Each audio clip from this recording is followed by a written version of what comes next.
Video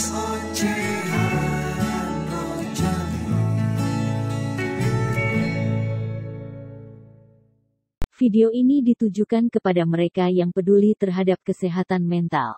Jangan lupa berikan komentar di kolom yang tersedia, dan dipersilahkan subscribe untuk perbaikan kesehatan mental positif. Terima kasih banyak atas support dan perhatiannya.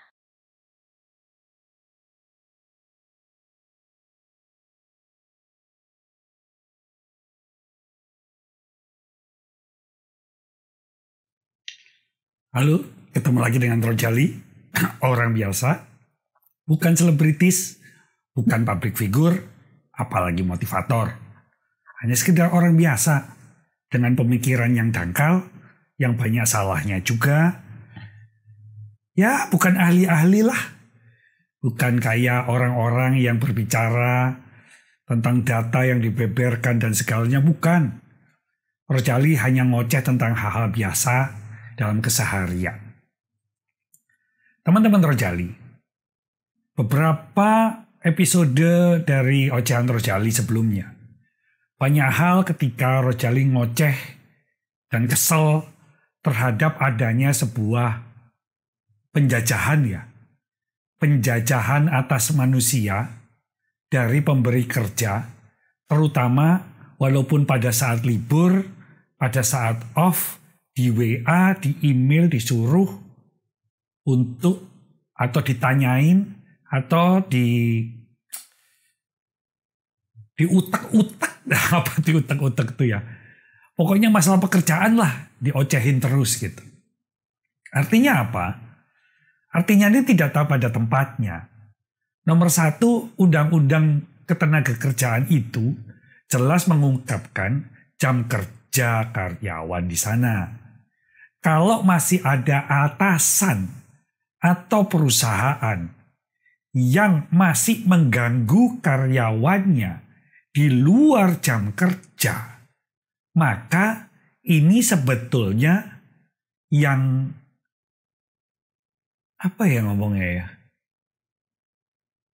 yang nggak beres itu siapa gitu. Hubungannya memang benar, aturan ada gitu. Ya beginilah kalau pengawasan memang belum ditingkatkan dengan sangat maksimal dan optimal tentunya. Dan akhirnya beberapa hari yang lalu tercetuslah sebuah berita. Berita ini yang agak sedikit menyedihkan, justru ini adalah ASN gitu. Di mana Rojali yakin bahwa pendidikan di ASN itu sudah cukup kompetensinya. Memang kalau dihadapkan dengan kesehatan mentalnya, ini jadi sebuah pertanyaan yang berbeda. Kesehatan mental tidak berlaku di ASN saja, tetapi berlaku umum secara global pada setiap manusia. Jadi ada karyawan yang dipukul sampai terpelanting jatuh oleh atasannya. Mungkin karena yang ditanya adalah masalah pekerjaan. Sampai di situ masih masuk akal. Masih dapat diterima secara logika, dapat dirasa baik secara normatif. Tetapi menurut berita itu berita yang Rojali baca, nggak tahu fakta sesungguhnya seperti apa. Sampai sini ya. Katanya, kata berita itu, bahwa yang ditanyakan kepada karyawan adalah mengapa kalau pas hari Sabtu atau hari libur diteleponin nggak digubris. Ya iyalah, itu hari libur Pak Bos. Di luar jam kerja. Kenapa lu ngoceh ngejar-ngejar orang karyawan kalian untuk mengoyak-ngoyak masalah pekerjaan? Artinya apa?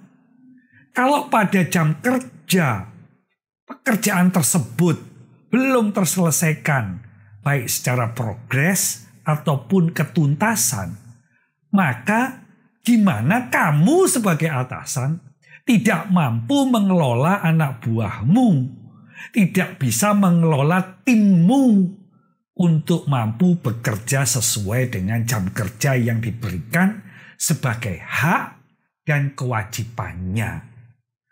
Loh, gitu kok marah sampai mukul.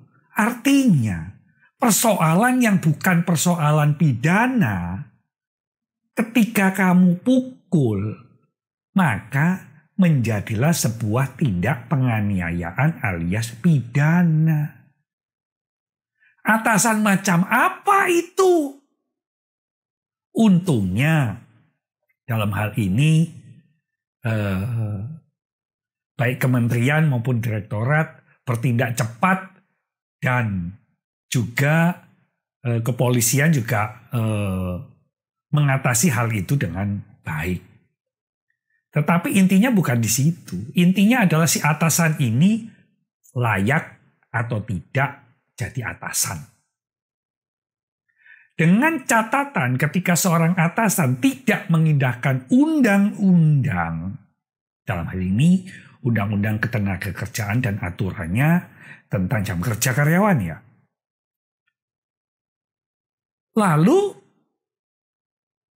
berhak tidak masih sebagai atasan.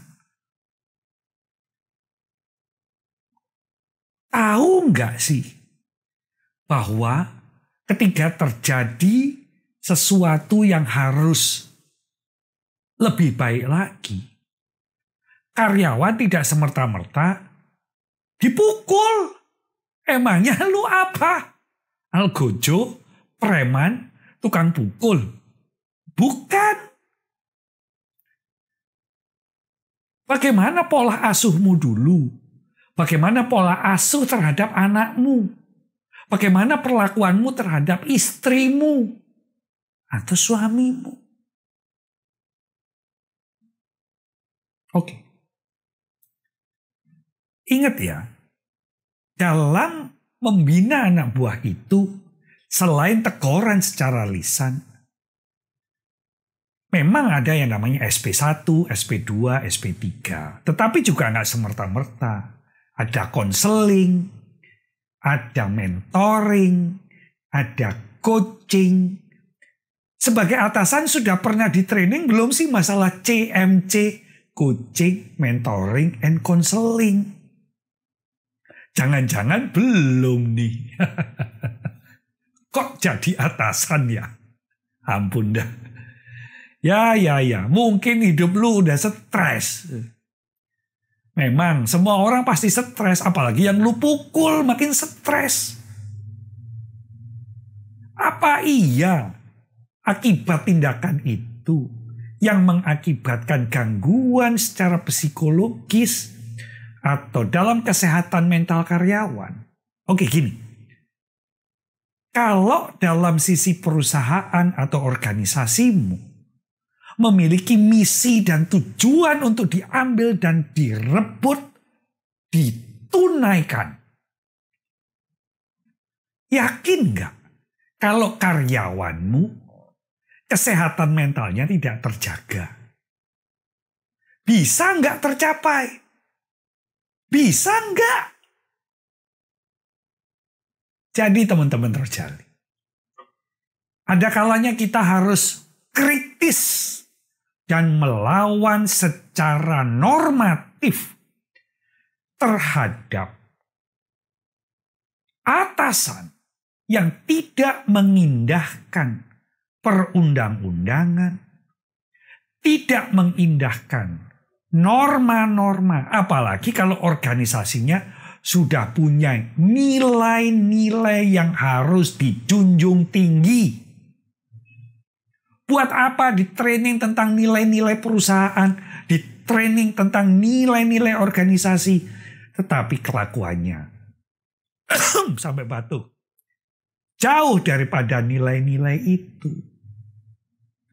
Masih ingin mencapai tujuan organisasi atau perusahaan. Masih sanggup. Masih sanggup nih. Oleh sebab itu, ini merupakan sebuah peristiwa bagi semuanya, baik karyawan, baik pemberi kerja, maupun direktorat, kementerian, bahkan pemerintah. Bahwa jam kerja harus ditaati dan dijunjung tinggi kalau memang tujuannya adalah untuk kebaikan dan demi profesionalisme. Oke, sampai di sini dulu.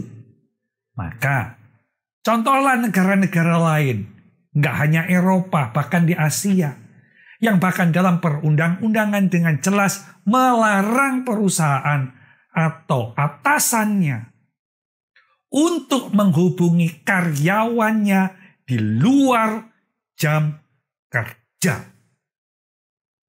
Catat ya, belajar, buka mata, buka pikiran, buka telinga, terlebih lagi buka hati. Sampai sini dulu. Mohon maaf kalau ada kata-kata yang salah. Mohon komentar di bawah ini. Subscribe tentunya. Dan salam Rojali.